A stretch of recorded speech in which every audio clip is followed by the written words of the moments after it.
welcome back to 175 feet another high. video. The Titanic was an unforgettable Today we're sight. gonna The company that be built it wanted the watching largest a ship video. with state-of-the-art technology Not and mine. every luxury imaginable. It was not Saying it's not disappointing mine as the because it's Titanic not. left England April 10, 1912 on a journey that would span the Atlantic. Many watched as the looming figure of the seemingly perfect ship vanished into the distance.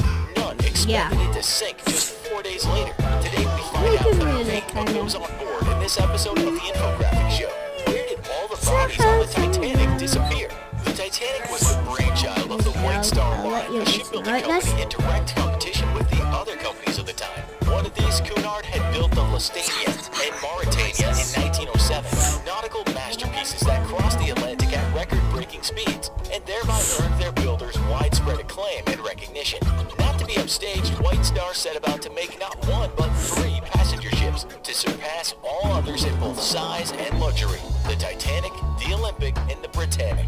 To their credit, builders Harland and Wolff succeeded in creating what were the world's largest man-made objects that moved. However, this feat came at a cost. The quantity of materials needed for these vessels was immense. As steel and rivet supplies dwindled, they were forced to use inferior versions, held together with lower-grade plates and rivets. Many believe the Titanic was doomed from the beginning. Indeed, evidence suggests that instead of bending as high-quality steel would do, pieces of the hull shattered and rivets broke as the vessel made impact with an iceberg off the Newfoundland coast. Less than 3 hours later, it was at the bottom of the sea. Ironically, the Titanic had been dubbed unsinkable due to its believed infallible design. It not only had electronic controls and a wireless communication system, but was equipped with sealable compartments to keep it afloat. However, as the ship veered left in a failed attempt to avoid the iceberg, nearly 300 feet of holes were knocked into its right-hand side. Water flowed into 6 of the supposed watertight compartments, and then moved on to fill the rest. Many believed this event was mostly due to human error. A radioed warning of icy conditions, for example, was dismissed as unimportant. The lookouts responsible for sighting obstacles could not access the binoculars. Even the captain may have pressed on, in hopes of making record speeds. Mother Nature was of no help either. Large chunks of ice and hazy optical illusions only contributed to the crash.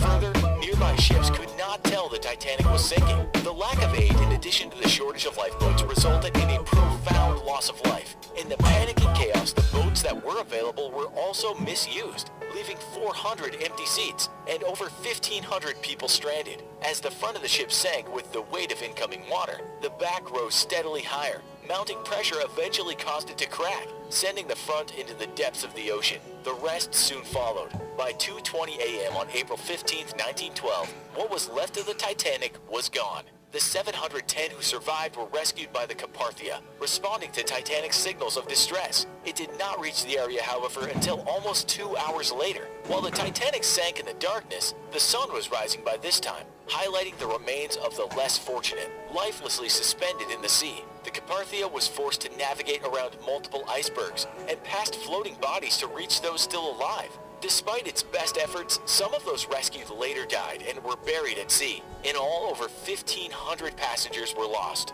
Compounding the tragedy further was the fact that of those who perished, only 340 were found. Some believe that these low numbers were in part due to weather. There's evidence that after the Titanic sank, a huge storm swept through the area, scattering those adrift over as many as 50 miles. In this case, by the time ships came for the bodies, recovery of many was impossible. Those who still floated beside what was left of the Titanic's doors, pillows, and chairs continued to be discovered throughout April and May. Ships such as the McKay Bennett spent days pulling out those strapped to life jackets, identifying them and tagging their bodies for return to families or for burial. Sadly, even after many were gone, some operations were unprepared for the corpses that remained.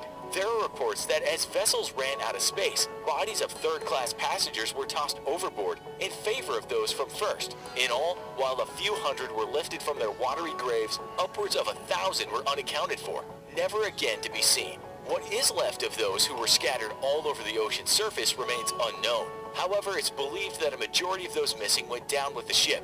Indeed, the underwater scene of the wreck, discovered miles below the surface of the Atlantic, holds countless indicators of death on a massive scale. A haunting photo from the surrounding seabed reveals boots and a jacket in positions to indicate that they once covered a body. This suggests the presence of what would have been a corpse, though no bones can be seen. Experts explain that what was a body and then a skeleton may have long ago turned to sediment. Additional shoes littered the ocean floor, a ghostly reminder of tragedy long ago. Some who have ventured inside of what's left of the Titanic have even seen clothing in there as well. A few explorers in the area claim to have found both a ring and a finger, but they reburied these without a trace. No other such discovery has been documented.